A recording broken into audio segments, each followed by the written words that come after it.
Hey, hi Isha. Thank you for joining me to chat about your birth Hi. experience. Yeah, thanks for having me. Yeah. Well, let's start. Can you go back to conception and just like, was this a planned thing? Was this a surprise pregnancy? What was pregnancy and finding out about pregnancy like for you? Oh, oh wow. Finding out about pregnancy. Yeah, it was not planned at all. It was definitely not a time where I would said, oh yeah, let's have a baby. Not at all. Yeah, we weren't doing good financially at all. We didn't even have our own place. Um, and how I found out about the pregnancy, yeah, that was funny because I actually knew pretty soon, and I even felt like while it was happening, I thought, oh, I think it could have happened right now.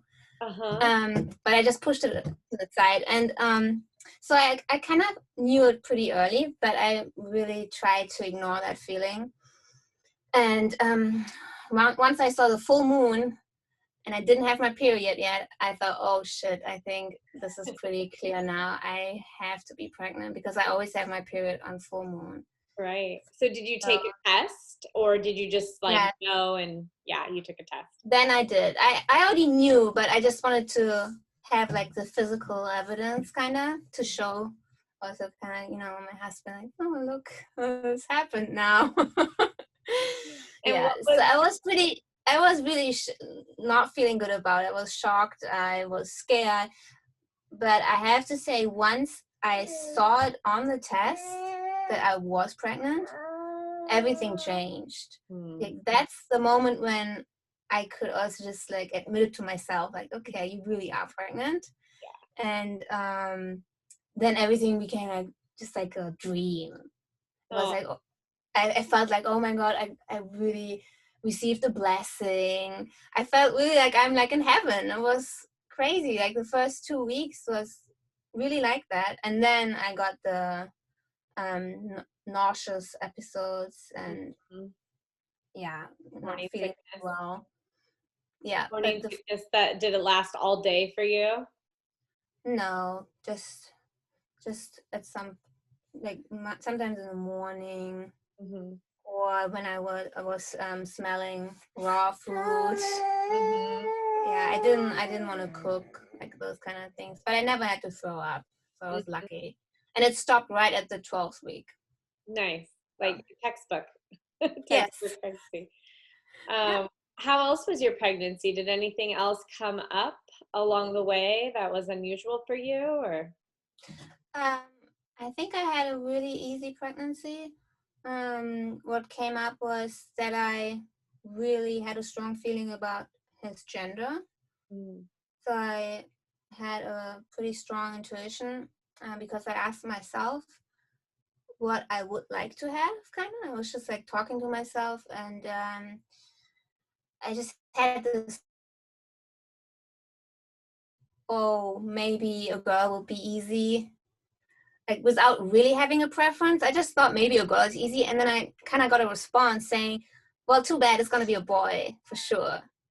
And I just, yeah, it really was like that. And I was like, okay, I guess I don't have a say anymore. It's just a boy. So, and since then, I just always pictured him as a boy. That intuition went away after a few months. Like later, I didn't have that strong feeling anymore, but I trusted that initial intuition I had. And yeah, we were only buying both clothes, and people only gifted us clothes for boys. Uh-huh. It really worked. It wasn't a surprise when he came out. um, but you kept his sex a surprise. You didn't do an ultrasound to find out or I blood did work or nothing. anything. I didn't do anything. I didn't go to the doctor once. Yeah, Only an alternative doctor. yeah. Tell me Only a little bit about your prenatal care, whether it was with anyone else or how you did take care of yourself. um I only went to a Ayurvedic doctor. Is that how you say it? Ayurvedic, right? And she only measured my pulse. And she also said, "Oh, I think it's a boy." Ah, That was kind of in the 6 months, I think. And that's the only doctor I went to. And then I had you when I was 7 months, I think, right?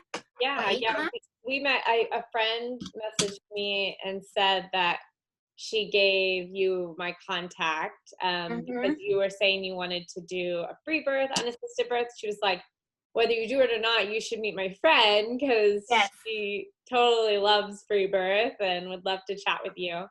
Yeah, Yes. how far along were you when we met? I think it was 7 months, maybe 6, but not much earlier. Yeah, Yeah, sometime yeah. around that. Yeah, I still remember when I came over and met with you, and you were so cute. You're like, okay, I think I found my midwife. And I was like, Yes, oh. exactly. Yeah, that was so easy. I thought, oh my God, now I have to go through a few midwives to find the right one. It really has to work. I mean, it's pretty intimate and I have to feel really comfortable. I was reading one book. That was the only book I was preparing for. It was, what's it called again? The one from Ina May, Oh, Childbirth. uh-huh. And Ina May's Guide to Childbirth. yes. And she kept talking about how important it is that a woman feels so comfortable and can open up because that's what ultimately happens. And yeah, and when I met you, I was like, oh yeah, this is like, I feel so homey with you. And yeah, it was easy. I didn't contact anyone else. You were the only contact I had and didn't look for another one. I felt the same way when I went home and I talked to my husband. I was like, I love them. I just want to hang out with them. Yeah, that's how I imagined how it has to be when I have a midwife. So felt really lucky that it worked so easily. Yeah, yeah. Well, so then take me to, getting close to the time of birth. Was there anything that popped up for you the last, few weeks of pregnancy, or what was it like going into labor? Well, I got very impatient, got very uncomfortable. That's funny because oh, can you hear that? Yeah, but it's okay. This is very casual. Yeah, I just turned it off. So yeah, I just wanted to have my body back. So like now it's time. And it's funny because I always it was funny to me when I remembered my sister-in-law, how she was complaining in her last months, and then when I was like 7 months, I was like, how is it so difficult? It's so nice, it's so easy, I can do everything. I kept working till I was 8 months or even 8.5. Mm-hmm. And yeah, but then I could feel it too. It was very, very uncomfortable. How far along were you when he was actually Okay. born? I think it was like 41 weeks, right? 41 weeks. Okay, I yeah. don't even remember. Something like that. That sounds Yeah. right. I just, yeah. I also wasn't sure when the actual due date was, so. Yeah. And COVID, I mean, did that affect you at all? Because now there's like all the shelter in places and you can't go out and do anything really. And it's Yeah, hard to kill time at the end of a pregnancy when all you have to do is stay home. yeah. I didn't notice that too much because I didn't want to go out anymore, really, Mm-hmm. at that stage. At that point, I was mainly just like going into the hot tub every day, twice, because it was really nice and it felt light in the water. Yeah, so I just did that and waited, and I was having hope every time I felt like a little cramp. Yeah. And you moved at the end of your pregnancy. Oh, yeah. That was when I was 7 months. Uh-huh. So it wasn't too bad. Yeah. It was okay. Yeah. Because that can be a lot, Yeah. even when you're not pregnant. Oh yeah. It was a lot, but we had so much help. It was really manageable. And I think it helped because we had all our stuff was in storage. And we Mm-hmm. didn't have much because we were living with my parents-in-law at that time, and we didn't have so much at that place. So everything was already packed up, basically. You only had to unpack. Yeah, exactly. Cool. Okay. Well, yeah. What was it like how did you know you were actually in labor? Oh God, it's so hard how it goes away already, right? You forget everything. When I actually went into labor, well, I kept having those period-like cramps, and they just picked up more and more. And then I had them like throughout the whole day at some point. And I was kind of wondering if this already means that my what's it called again? Uterus? That it's opening. Your cervix? Yeah, my cervix. Mm-hmm. And I had my husband check it. Mm-hmm. And after that, I had a bloody show. So I think he kind of like maybe helped making it, I don't know, start quicker. Mm-hmm. And then I think the next day I had, what's it called again? The little slimy thing that comes out. Mucus? Yes, that came out. The mucus plug? Yes. And then I think it was at the same day at night or the next day at night when it really started. Mm-hmm. Then it became really painful, but not too painful. I could definitely just like do everything else while having those contractions. And then it picked up more during the night, and then in the morning it just like stopped. And that's when I kept texting you, like, hey, what's going on? Like, is this normal? Why does it just stop now? Because I actually wanted to do this alone without even you being there. I thought this is cool. I just do like a really intimate experience with my partner, and it's just a natural thing. We can totally pull this off. Yeah, we had done like a couple prenatal visits, and just knowing that I was there if you needed me is kind of how we set it up. Yeah, exactly. Yeah, we asked you all the questions that we thought we need to know, and we felt pretty good. But during those 2 days, I did get a little nervous and just unsure, because it just, as I said, it went up and then it went down again. And my mom told me that it was only like 6 hours of contractions and then like 2 hours of pushing. And I totally had that in my head, like, oh, it's going to be like my mom. Because that's how it usually is, right? And then the third night, was it the third night or the fourth night? I don't remember how many nights. 3? I think it was the third night, yeah. Yeah. So when it went towards the night, I told Dan, I don't think we should do this alone anymore. I think we should get Sophia now. Because I need support. And Dan was getting so tired. Yeah. He was sleeping all the time. And then I also started feeling alone when he was sleeping. So that's when I called you. And when you came over, I just felt so released. Oh my God. It's like, okay, now I can actually just like let it go. Maybe that's also how it just picked up so much more then, because right after it just like went into like, whoop, okay, it's starting now. It was so quick, right? You said you wanted to take a bath, and so I went to draw you a bath. And remember, I found the bag of Epsom salts, and I said, just curious, have you been using these? And you were like, oh, yeah, I've been taking lots of baths with that. I was like, it can stop labor.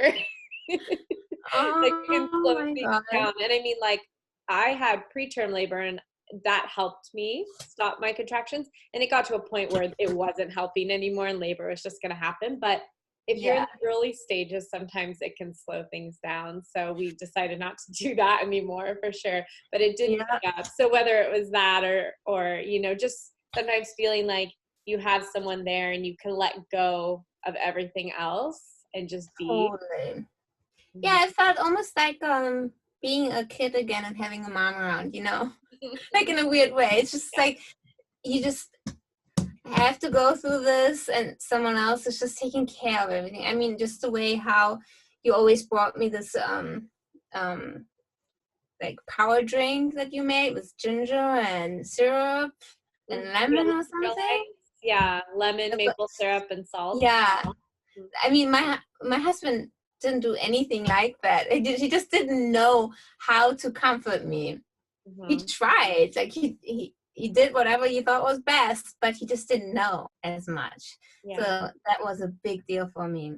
And I think too, there's a difference when labor starts and it goes and it finishes versus this on and off where you can start to get into your head and do the like, this mean this, and you start to try to dissect it, and you know, and you're trying to like diagnose yourself or like problem solve, and that being in your brain doesn't help labor progress. So sometimes it's nice to be like, okay, you do that part, I'm just going to be in my body, you know. Exactly. Yeah, that is exactly how it was.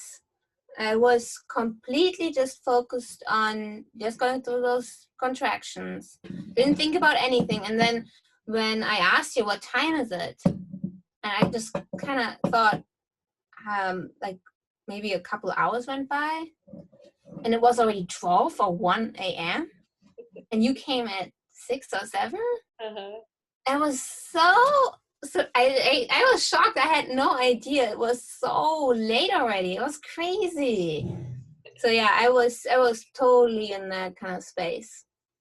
Yeah, but I didn't have a sense for time. And then it went pretty fast. Yeah, after I got there.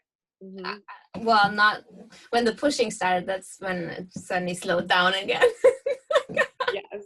Yeah. What was anything to note on labor, what it was like for you or for the pushing stage? Well, the labor, I feel like a good description to me is it's like leg cramps, but in the belly and also in my butt. It really, I felt like my butt was tightening up so much. That was super painful, like a cramp that just like lasted. That's how it felt for me, like very, very intense period cramps, plus the cramp, like muscle cramps. Yeah, that's a good description. Yeah. So what about pushing? Pushing, that was a hard part. I mean, how long was it? Like 4 hours, right? I was pushing for 4 hours, and his head would always come down a little bit and then move back up. I don't remember exactly how it felt like, but I know it was just like such a strong force. I just had to push. But at some point I just got a little confused why I pictured I push and he like comes more and more down and more, and then I have another push, but I didn't know if he's not above a certain point that he would go back up. So that was a little scary, and my husband got extremely scared. I'm so glad he didn't show it so much, but he told me later. Yeah, so at that point I really know now that it was so essential to have you there, because that's where I wouldn't have known what to do really when I would have been alone. Because it was strange. I didn't know, like, is this normal? Like, why is he not coming out? I don't know what to do else. It was so hard to find the right position. We tried different kind of positions, and I thought standing would be the easiest. but it was so exhausting because it went on and on, and I just thought, oh my God, he's not coming out. And at that point, I just wanted to sleep. Right. Because then I had those long breaks of no contractions. And in those breaks, I was just like, okay, just like sleep. And if the contractions are just gone for a while, that's fine. I just don't want to do it anymore. And then you had this like wonderful elixir. Is that a word you used to? Like tinctures? Like, yes. Those like drops you gave me. Was it peppermint oil? I don't remember which one it was, but do you remember what it was for? Yes, to have me have stronger contractions again. Like tinctures? Yes. Tinctures, yeah. Yes. Mm-hmm. Those worked so well. I had stronger contractions again. Yeah, because they would kind of space out, and then we'd say, do you want to take this opportunity to rest? And sometimes you did, and then sometimes you were like, no, like, let's just do this, you know? So we would find a balance between resting when your body's spaced out, or, you know, encouraging things to pick up when you felt ready to go. Yeah, there was a time where I just did the resting in between, right? But then at the end, I was like, okay, now I just have to finish this. Mm-hmm. Yeah. And it's so normal, too, where, you know, babies don't stay down in the birth canal because it puts so much pressure on their heads that they don't really want to stay there until they're ready to come out soon, you know. Mm-hmm. So they kind of go down and mold and come back up. Yeah. But in labor, it's hard to, like, you don't really want to, like, spend labor educating and, like, talking a lot, you know, because you're not supposed to be in your brain. And so I know I just kept going, like, this is normal. It takes time. Yeah. Totally. Yeah. Yeah. Well, I was so happy when we found the position at the end that actually worked. Well, I bet you they all were helping, you know, and it just happened to be that position is the one you gave birth in, but they all contributed to getting him low enough to come out. Yeah, and get his head ready. But the last position really did feel like I'm like kind of really pushing a big watermelon with my whole body, because I was like sitting and putting my legs up, kind of like when you go to the woman doctor, gynecologist, and that really worked. Yeah, you were kind of like reclined, holding your knees. Yeah, exactly. Yeah, it really felt like I'm like pushing my my inner stuff just like outside of me. Yeah, it was pretty intense. Yeah. Yeah. Do you remember those first moments of like him coming out and being born and being on you? Yeah, that was a preparation for motherhood, I feel like, because when his head was crowned, oh my God, yeah, worst pain of my life. It couldn't be any more painful. It was so, oh my God, it was a nightmare. I remember my whole body was shaking in pain, and then I had to wait for the next contractions, and his head was just there, and I was looking at you like, what's going on? What's going on? Because it was so,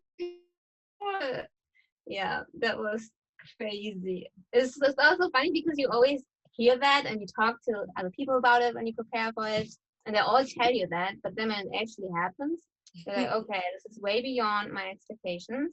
It's much more painful. And you survived it. Yes, and then you're just like so happy when he's out. Oh my God, I was so happy.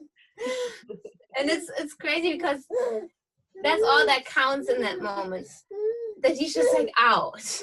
Right. I wasn't worried about anything else and just like having him out of my body. You don't really think about, oh my God, like, is he okay? I just had trust. Everything else is okay. And it's probably also because you were there, so I didn't have to think about that.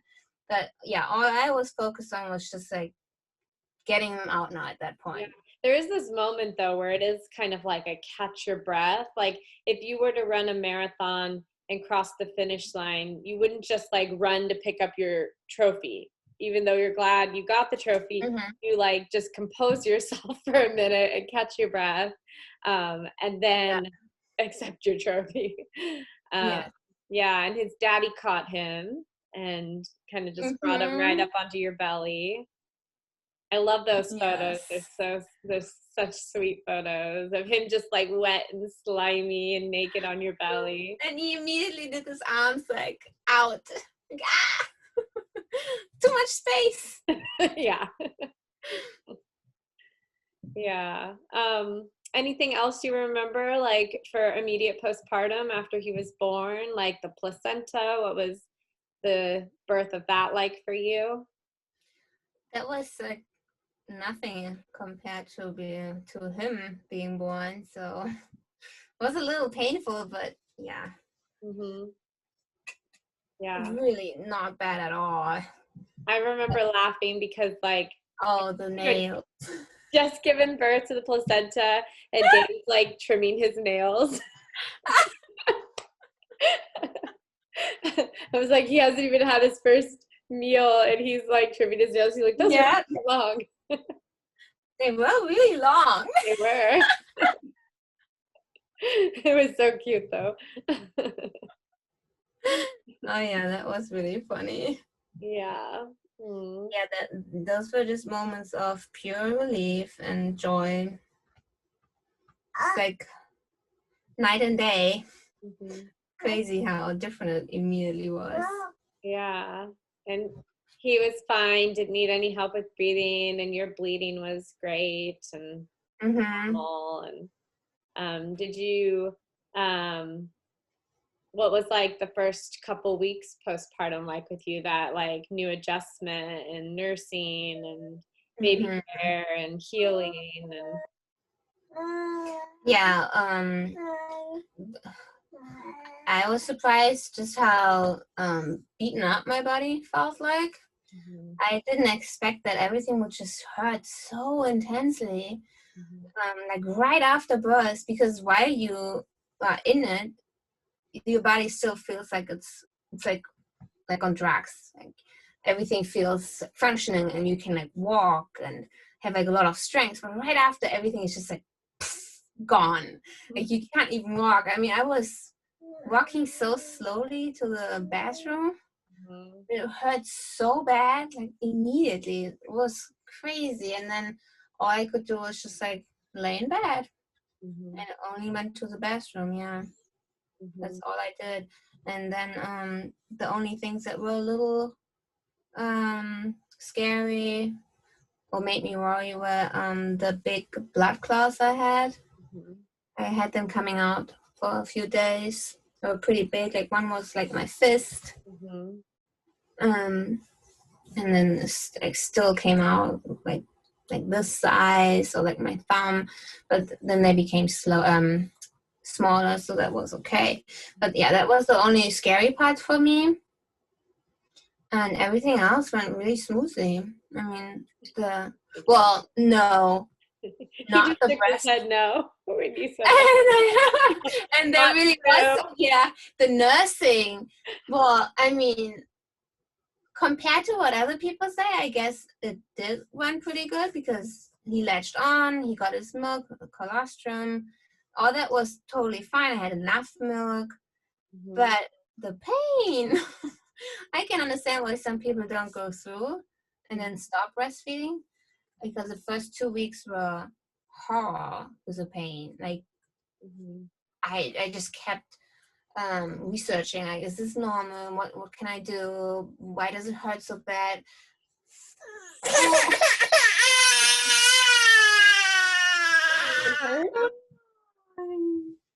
Oh, Kleiner.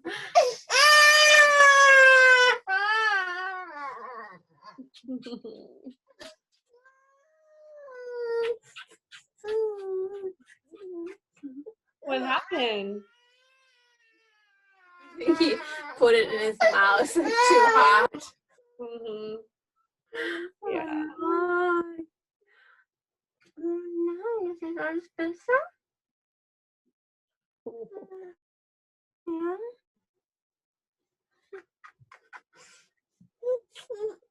I thought that was a big reaction to a flashback to his nursing challenges. I was like, oh, he's really upset about it. He's laughing. Yeah, it's funny, Now huh? you feel better? Yeah. But yeah, he got his milk. He was happy. I wasn't happy with the pain. Mm-hmm. Oh, okay. Yeah, it's quite a big adjustment. Yeah, Yeah. I remember I was reading a blog post from one woman, and she said she had to go through this for 2 weeks, and it was so worth it because right after it just stops hurting. So you have to deal with it for 2 weeks, sometimes 4, and then you're fine. You just have to go through this time, and then you can actually nurse your baby. Mm-hmm. Yeah, and don't have to give up. And I would say, okay, I can do this. Because every time he was nursing, it felt like razors going over my nipple. I mean, it was excruciating. It was horrible. Did But he it have was, lip or tongue tie? I think he had like a little bit, like a really small degree. Mm-hmm. But it was really true. After that time, I think it was 3 weeks for me. It just stopped hurting. I didn't feel bad anymore. I was barely any time at pain, just very rarely. But yeah, so I was really happy I did that. And then you had a lump in one of your breasts that was a big thing for a little while. Oh my god, yes. Mm-hmm. I'm just gonna give him to Dan. Yeah, no worries. He can bump them more. Mm-hmm.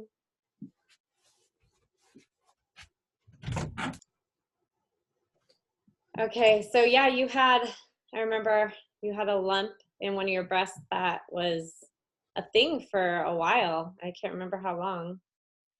Yeah, it was about 2.5 weeks, almost 3 weeks. Mm-hmm. Or was it even longer? I think it was even longer. I don't remember. It was really long. Must have been a month actually.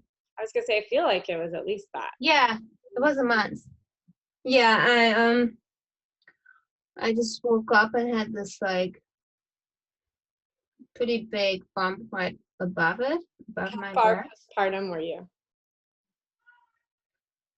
It was fairly early, maybe second month. Like 2 months? Mm-hmm. Okay. I think so. And yeah, I remember I just having him nurse on that boob a lot, doing hot showers, try to like touch it a little bit. That's like one thing I didn't really want to do much, like actually massaging it and pushing on it. Mm-hmm. It just, I don't know why, it just freaked me out, like pushing on a little bump in my body. I don't know, it was like, yeah, I get goosebumps when I think about that. But it didn't go away. Mm-hmm. It just didn't go away, and it actually got a little bigger, and it got red. And the weird thing was, it only hurt in the first few days, Mm-hmm. and it didn't even hurt bad. Mm-hmm. And I still just did all the things, nursing, doing hot cloths on it, and even got a breast pump to like do it that way too. And then I had acupuncture, and just she tried to like release like the blockages I might have or something. Mm-hmm. And nothing worked. And then it was 2 weeks, and I was like, oh my god, I have to do something. And I went to someone who does what's it called again, like the ultrasound therapy stuff. Mm-hmm. And she told me that I would actually have to check it out, so to make sure it's not like cancer cells or something, to make sure she doesn't release it into my body. She was gonna like break up the Yeah. blockage, but she didn't want to do that if it was Yeah. So it's like, oh my god, now it's getting more complicated. I have to go to the doctor first, and I don't have health insurance, so which also just mean more money. Mm-hmm. And then I just realized, wait, it doesn't even hurt. And I know it's not cancer. It doesn't make any sense. I don't have to worry about that. So at that point, I really just let go. I was like, okay, it is what it is. I'm not going to worry about it anymore at all. Mm-hmm. And I'm not even going to touch it and check if it's still there. Yeah. I completely just like ignored it, just like let it go. And then a few days after, I sometimes would like touch it a little bit and be like, okay, it's still there, whatever. And then I forgot about it, and I did it again, and it was gone. So yeah, it just went away by ignoring it. You literally let it go. Mm-hmm. Yes, I didn't. Emotionally and then physically. Yes, and I didn't even try to nurse more on that side. Mm-hmm. I just completely ignored it. Mm-hmm. Yeah. Yeah. And Yeah. Go ahead. I still don't know what it actually, I mean, must have been a milk duct, but I had more milk ducts after, and they were so much easier and always went away. Mm-hmm. So I'm not sure what it was, but it's gone. Yeah. Yeah. I know it reminded me too that when your son was born, remember we found the little like white bumps on his body. He would have clusters on his arm and his head and his back, and I hadn't seen it before. And I reached out to some people and did some research, and because there was like all these things, of course, running through our head, and because like didn't do any lab work or anything like that, and it turned out to be benign. It was called, I looked it up again, transient neonatal pustular melanosis, a very fancy word for white bumps that will be gone in 2 days. Yeah, it was scary for us. We're gone. But I remember that was a thing too for a little while. We're like, what are these? Like, is this something where you need to go in? Because of course, when you look it up, all the like worst case scenarios come up too. With like undiagnosed STDs and, you know, all that kind of stuff. And that's exactly why I always first try to not look it up and listen to my feeling, like this is actually something I have to be concerned about, and you know, like go after it.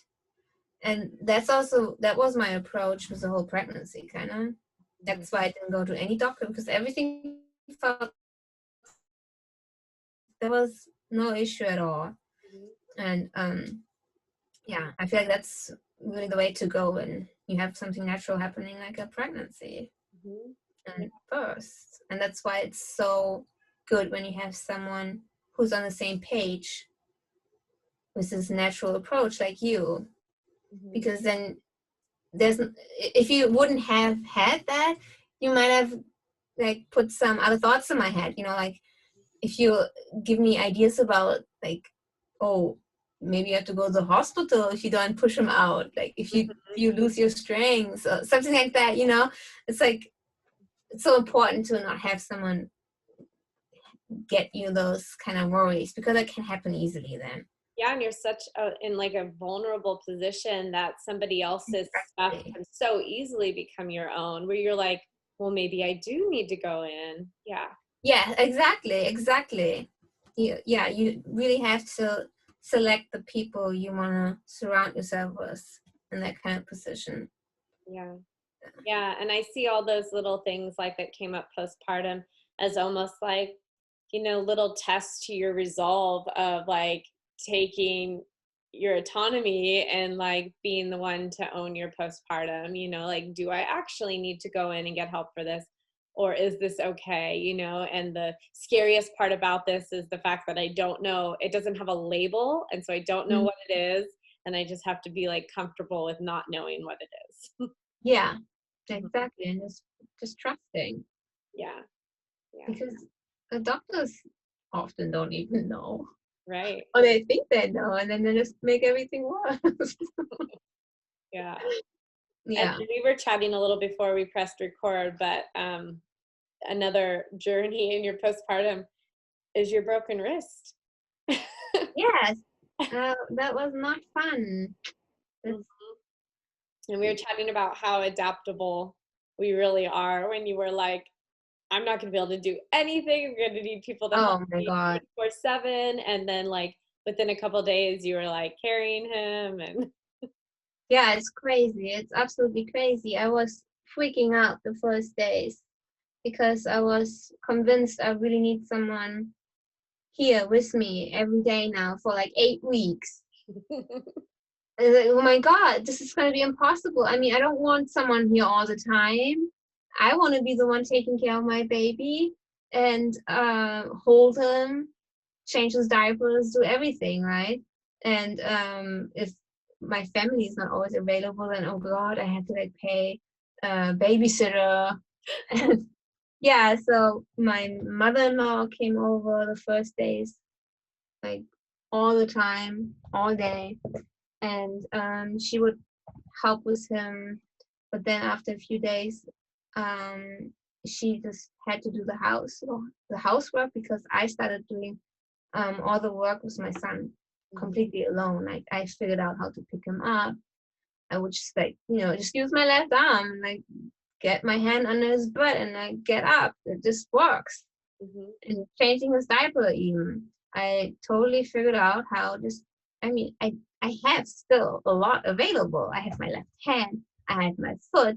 So I would just like turn him around with this arm even. I would just like turn him around, hold the diaper in place, turn him back, put my foot on the front, hold it in place, like those kind of things. And it just yeah, it totally worked. Like I figured out everything. The only thing is like the kitchen, of course, is it's always dirty now. Yeah. But I got everything covered for my baby, and that was my most important part. Yeah, Mhm. because yeah, I just felt like, oh God, if I can't do it, then this is gonna be like a big disruption in Yeah. his development if his mom is suddenly not as much around. Mhm. Yeah, but Yeah. there's no problem. You adapted. Of course, it is a little frustrating that you can't bounce him as much. Like I can only hold him in place like this and not like change position and like be wild and playful. So now he's a little more wanting to go on daddy's arm in certain times when he wants to play more. He's like, no, daddy, daddy. Yeah. That's Not also only nice. are you adapting, but he is too. Mm-hmm. Yeah. Yeah. Sweet. Well, thank you for It sharing did your it journey. did What were you saying? yeah. Oh no, I was just saying that it did have a little chain reaction because of the pain medication that I got, Mm. Mhm. and I couldn't feed him my breast milk for 1.5 days. Mhm. Oh, 2 days. It was 2 days. So we had organic formula, Mhm. and I say organic because it makes me feel better. Like, oh, well, at least he got organic, but it wasn't good because he got sick the next day. Immediately, like stuffed up, super slimy, and yeah. So he just had like a really bad time going through that for a week, Mhm. and that just made me realize, wow, okay, breast milk is really the best. It It's really the golden milk.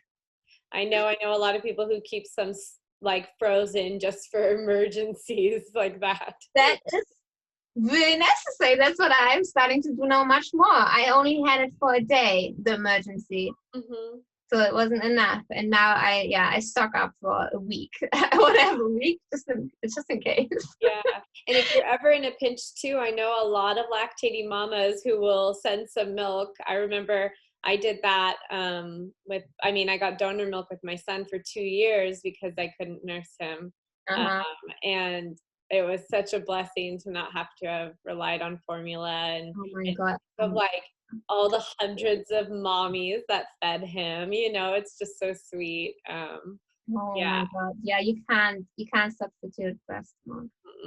No, no. Yeah, Well, thank you for sharing your story with me and with everyone who's going to be listening. of course. Well, thanks for having me. That was fun. Yeah, good. Good to see you. All right. Well, hope I see you soon. Yes, yeah. Sooner than you think, actually. I think I'm going to be visiting very soon. Oh, nice. All right. Bye. Bye.